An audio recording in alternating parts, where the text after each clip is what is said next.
Hello guys, welcome back to my channel. This is Tausif and you are watching Grow Your English. दोस्तों आज का हमारा topic है future continuous tense. इसको हम लोग फ्यूचर प्रोग्रेसिव टेंस भी बोलते हैं। इस वीडियो में सबसे पहले हम लोग फ्यूचर कंटिन्यूअस टेंस का मतलब क्या होता है उसको समझेंगे। फिर अक्सर मैंने देखा है इस टेंस में एक पॉइंट पे लोगों को कन्फ्यूजन रहता है, उस पॉइंट का कन्फ्यूजन हम लोग क्लियर करेंगे। फिर हम लोग देखेंगे इस टेंस का यूज़ कहाँ कहाँ किया जाता है, सेंटेंस के स्ट्रक्चर कैसे होंगे, उनका ट्रांसलेशन कैसे किया जाएगा, और सबसे लास्ट में हम लोग देखेंगे इस टेंस से रिलेटेड कॉन्ट्रैक्शन कौन कौन से हैं और उनका प्रोनाउंसिएशन कैसे किया जाएगा। तो अगर आपने हमारे चैनल को सब्सक्राइब ना किया हो तो कर लीजिए, क्योंकि मैं आपके लिए ऐसे वीडियोस लाता रहता हूँ। चलिए बिना किसी देरी के वीडियो को शुरू करते हैं। जैसा कि आप लोग नाम से ही आइडिया लगा सकते हैं, फ्यूचर कंटिन्यूअस, फ्यूचर का मतलब भविष्य, कंटिन्यूअस का मतलब कुछ चल रहा होगा, ऑन गोइंग होगा। तो जब भविष्य में कुछ चल रहा होगा उसके लिए हम फ्यूचर कंटिन्यूअस टेंस का यूज़ करेंगे। अब यहाँ पर बहुत इंटरेस्टिंग है उस कन्फ्यूजन को समझना जिसकी अभी अभी मैंने बात की है। हम लोग पढ़ते हैं कि फ्यूचर कंटिन्यूअस टेंस के हिंदी वाक्यों के अंत में रहा होगा, रही होगी, रहे होंगे ये शब्द आएंगे, लेकिन ऐसा ज़रूरी नहीं है कि ये शब्द आने पर फ्यूचर कंटिन्यूअस का ही वो सेंटेंस होगा। हो सकता है बात प्रेजेंट की चल रही हो, और यहाँ पर रटने से काम नहीं चलेगा, आपको सिचुएशन को समझना पड़ेगा। इसको ऐसे समझिए, मान लो आईपीएल चल रहा है, मेरा दोस्त मुझसे बोलता है अरे यार 5 विकेट हो गए, अब तो केकेआर हार जाएगी। तो मैंने उससे बोला टेंशन न ले, अभी रसल खेल रहा होगा। देखिए यहाँ पर मैंने बोला रसल खेल रहा होगा। अब यहाँ पर रहा होगा देखकर अगर आप फ्यूचर कंटिन्यूअस समझ लोगे और विल भी लगाकर बोल दोगे रसल विल बी प्लेइंग, तो ये सेंटेंस गलत हो जाएगा, क्योंकि यहाँ पर मैं फ्यूचर की बात ही नहीं कर रहा हूँ, मैं अभी की बात कर रहा हूँ, प्रेजेंट की। क्योंकि यहाँ पर फ्यूचर की बात ही नहीं हो रही है तो हम यहाँ विल बी की जगह वुड बी लगाएंगे और बोलेंगे रसल वुड बी प्लेइंग। क्या बोलेंगे? Russell would be playing. इस बात को आप नोट कर लीजिए, जब भी ऐसी सिचुएशन होगी तो आप वुड बी लगाओगे, विल बी नहीं लगाओगे, क्योंकि विल बी फ्यूचर के लिए लगाया जाता है। तो इतना क्लियर है? ठीक है, आगे देखते हैं। अब हम बात करेंगे फ्यूचर कंटिन्यूअस टेंस का यूज़ कब और कहाँ करना है। फ्यूचर कंटिन्यूअस टेंस का यूज़ हम तब करेंगे जब हमें बताना हो कि किसी स्पेसिफिक टाइम पे भविष्य में कुछ चल रहा होगा। आप इसको ऐसे समझिए, मान लो किसी ने मुझे फ़ोन किया, मैंने बोला अभी मैं बिज़ी हूँ, आप बाद में कॉल करो। तो उसने कहा मैं आपको 5:40 पे कॉल कर सकता हूँ। फिर मैंने उससे बोला नहीं, आप नहीं कर सकते, क्योंकि 5:40 पे मैं अपने प्रोजेक्ट पे काम कर रहा हूँगा। इसको हम कैसे बोलेंगे? No you can't, because at 5:40 I will be working on my project. At 5:40 I will be working on my project. यहाँ पे 5:40 5:40 बहुत ही स्पेसिफिक टाइम है, और उस टाइम पे हम क्या कर रहे होंगे ये बताने के लिए हम फ्यूचर कंटिन्यूअस टेंस का यूज़ करेंगे। इसको आप कहीं पे नोट कर लीजिए, क्योंकि ये अगर आप समझ गए, इसको आपने ढंग से समझ लिया तो आप समझ पाओगे कि कंटिन्यूअस और परफेक्ट कंटिन्यूअस टेंस में अंतर क्या होता है। चलिए आगे बढ़ते हैं और देखते हैं affirmative sentence, negative sentence and interrogative sentence के स्ट्रक्चर कैसे होंगे और उनका ट्रांसलेशन कैसे किया जाएगा। इसमें सबसे पहले हम बात करेंगे अफर्मेटिव सेंटेंस की। मैं आपको बताता आया हूँ, अफर्मेटिव सेंटेंस वो होते हैं जिनमें नहीं शब्द का प्रयोग नहीं किया जाता है और कोई सवाल भी नहीं पूछा जाता है। इसके स्ट्रक्चर में सबसे पहले हम सब्जेक्ट लिखेंगे, उसके बाद विल बी, उसके बाद वर्ब की फर्स्ट फॉर्म में हमको आईएनजी लगाना है, उसके बाद अगर कोई ऑब्जेक्ट है और अदर वर्ड है तो उनको लिखना है। फॉर एग्ज़ाम्पल, कल 10:30 बजे मैं टेनिस खेल रहा हूँगा। इसमें सब्जेक्ट आई, उसके बाद हमें विल बी लिखना है, फिर वर्ब की फर्स्ट फॉर्म में हमें आईएनजी लगाना है। वर्ब क्या है? प्ले, उसमें आईएनजी लगाएंगे तो हो जाएगा प्लेइंग। ऑब्जेक्ट क्या है? टेनिस। अब देखिए कल 10:30 बजे, इसके लिए हम लिखेंगे एट 10:30 टुमारो। At 10:30 tomorrow. जो सेंटेंस बनेगा I will be playing tennis at 10:30 tomorrow. दूसरा एग्जाम्पल देखिए, अगले हफ्ते वो जा रही होगी। इसमें सब्जेक्ट क्या है? वो, तो हम लिखेंगे शी, उसके बाद विल बी, उसके बाद जाना, गो होता है, उसमें आईएनजी हम लगाएंगे तो हो जाएगा going.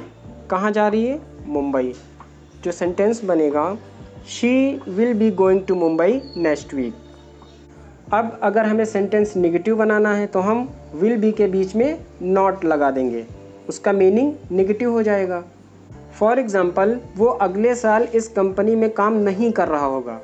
Next year he will not be working in this company.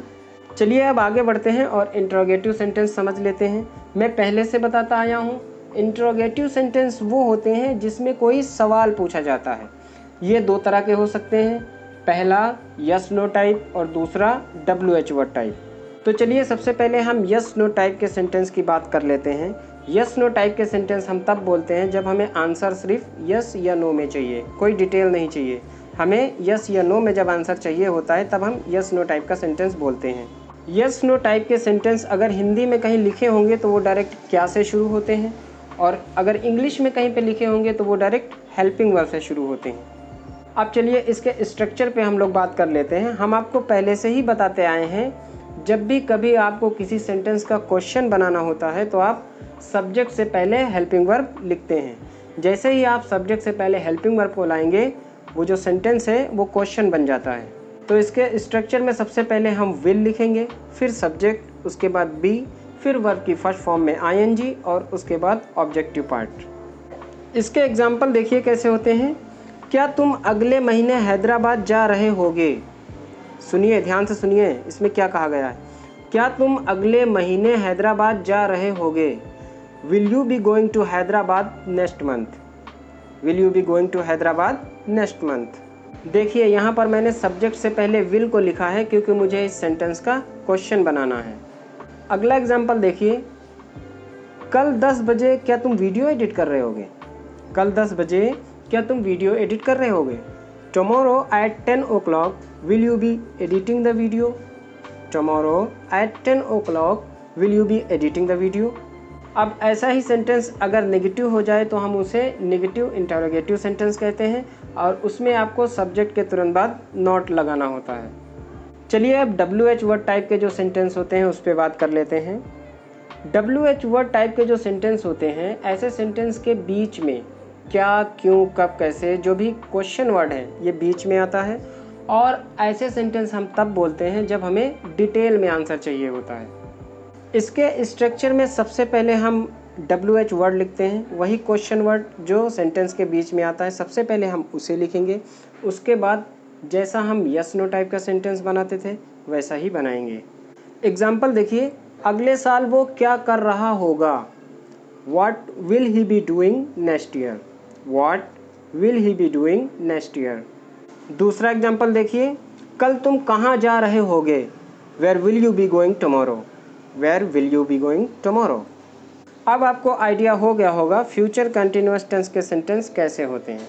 यहाँ पर मैं आपको बता दूँ, स्पोकन इंग्लिश में ऐसे सेंटेंस बहुत कम बोले जाते हैं, लेकिन आपको सीखना ज़रूरी होता है, आप इसे सीखिए। चलिए आगे बढ़ते हैं और कॉन्ट्रैक्शन की बात कर लेते हैं। कॉन्ट्रैक्शन का यूज़ आपको फॉर्मल जगह पे नहीं करना है। जब भी आप अपने बॉस से बात कर रहे हो या कोई ऑफिशियल मेल लिख रहे हो, वहाँ पे आपको कॉन्ट्रैक्शन से बचना है। बाकी जब आप अपने दोस्तों के साथ होते हो, अपने कलीग के साथ होते हो, तो वहाँ पे कॉन्ट्रैक्शन का यूज़ बहुत ही इम्पॉर्टेंट हो जाता है। देखिए यहाँ पे I will be, I will को हम कॉन्ट्रैक्ट करेंगे और क्या बोलेंगे? I will be, you will be, we will be, they will be, he will be, she will be. तो जब हम पूरा सेंटेंस बोलेंगे तो कैसे बोलेंगे? For example, next year I will be living in Mumbai, you will be living in Mumbai, we will be living in Mumbai, they will be living in Mumbai, he will be living in Mumbai, she will be living in Mumbai. आगे देखिए, I will not be में हम will not को contract करेंगे और will not का contraction क्या होता है? Won't, won't. तो हम क्या बोलेंगे? I won't be playing, you won't be playing. यहाँ पे वोंट और वांट ये बहुत ही सिमिलर हो जाता है, लेकिन आपको वांट नहीं बोलना, ये एक अलग वर्ब है और इसका मतलब कुछ और होता है। विल बी का कॉन्ट्रैक्शन होता है वोंट। क्या बोलना है? वोंट। तो यहाँ पर आपने फ्यूचर कंटिन्यूअस टेंस का एक ओवरव्यू लिया। अगर कुछ भी समझ नहीं आया हो, कुछ भी कन्फ्यूजन हो, तो इस वीडियो को दोबारा देखिए। अगर वीडियो अच्छी लगी हो तो लाइक कीजिए, शेयर कीजिए और सब्सक्राइब कीजिए हमारा चैनल, ताकि आने वाली वीडियो आपसे मिस ना हो। हम मिलेंगे आपको एक नई वीडियो के साथ। Thanks for watching.